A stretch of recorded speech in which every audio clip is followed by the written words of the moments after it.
I am speaking to you from the cabinet room at 10 Downing Street. This morning, the British ambassador in Berlin handed the German government a final note stating that unless we heard from them by 11 o'clock, they were prepared at once to withdraw their troops from Poland, a state of war would exist between us. I have to tell you now that no such undertaking has been received, and that consequently this country is at war with Germany. You can imagine what a bitter blow it is to me that all my long struggle to win peace has failed. Yet I cannot believe that there is anything more or anything different that I could have done and that would have been more successful. Up to the very last, it would have been quite possible to have arranged a peaceful and honorable settlement between Germany and Poland. But Hitler would not have it. He had evidently made up his mind to attack Poland whatever happened. And although he now says he put forward reasonable proposals which were rejected by the Poles, that is not a true statement. The proposals were never shown to the Poles, nor to us. And though they were announced in the German broadcast on Thursday night, Hitler did not wait to hear comments on them, but ordered his troops to cross the Polish frontier the next morning. His action shows convincingly that there is no chance of expecting that this man will ever visit his practice of using force to gain his will. He can only be stopped by force.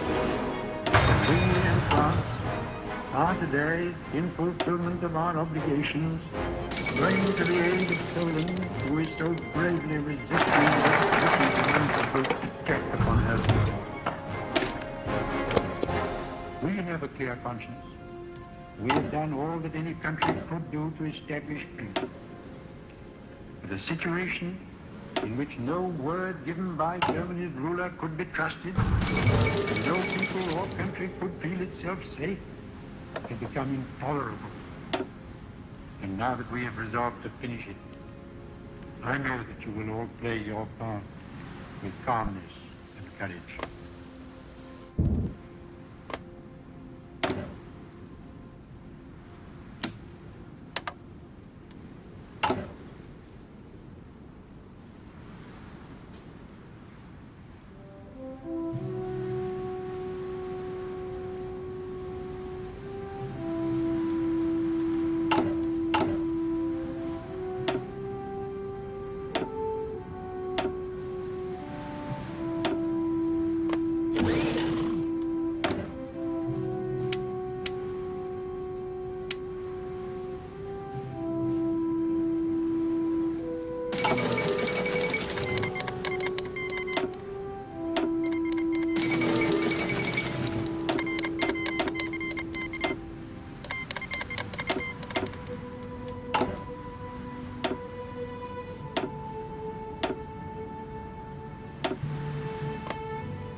Mr. Speaker, on Friday evening last, I received His Majesty's commission to form a new administration.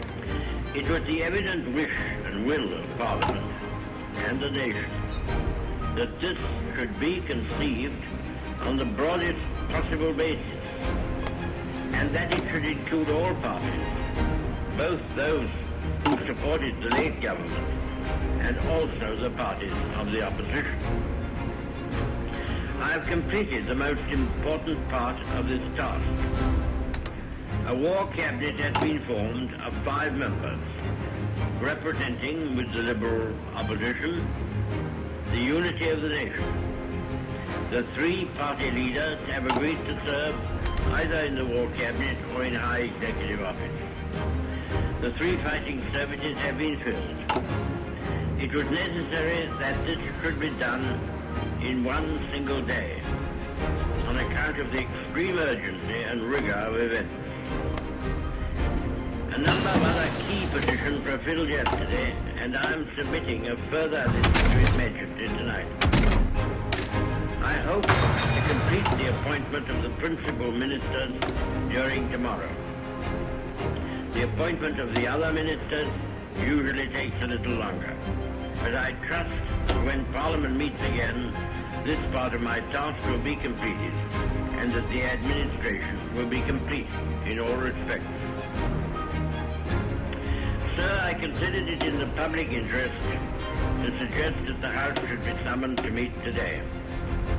Mr. Speaker agreed and took the necessary steps in accordance with the powers conferred upon him by the resolution of the House.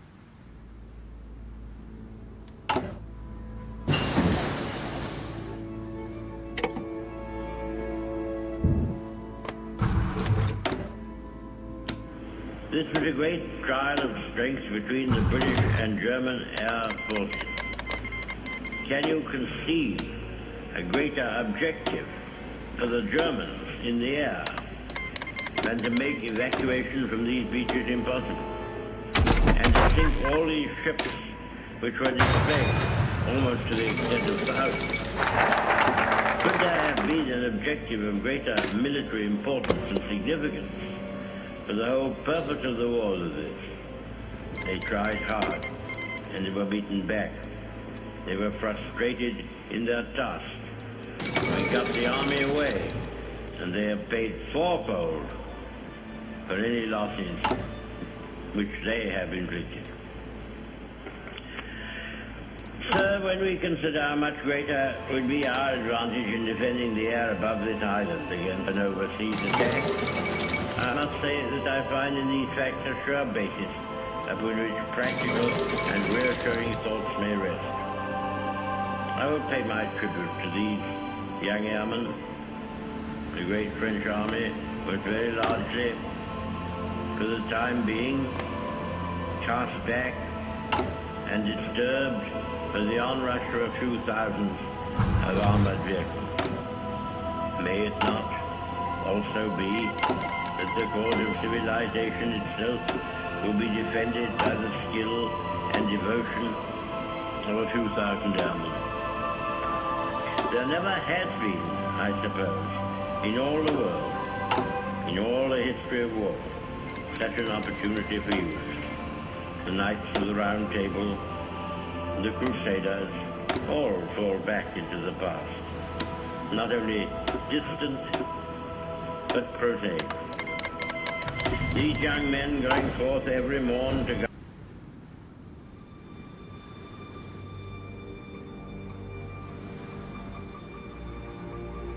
Mr. Speaker, the disastrous military events which have happened during the past fortnight have not come to me with any sense of surprise. Indeed, I indicated a fortnight ago, as clearly as I could to the House, that the worst possibilities were over. And I made it perfectly clear that whatever happened in France would make no difference to the resolve of Britain and the British Empire to fight on, if necessary for years, if necessary alone. I have thought it right upon this occasion to give the House and the country some indication of the solid, practical ground upon which we base our inflexible resolve to continue the war. There are a good many people who say, never mind, win or lose, sink or swim, better die than submit to tyranny, and such a tyranny. And I do not dissociate myself from them.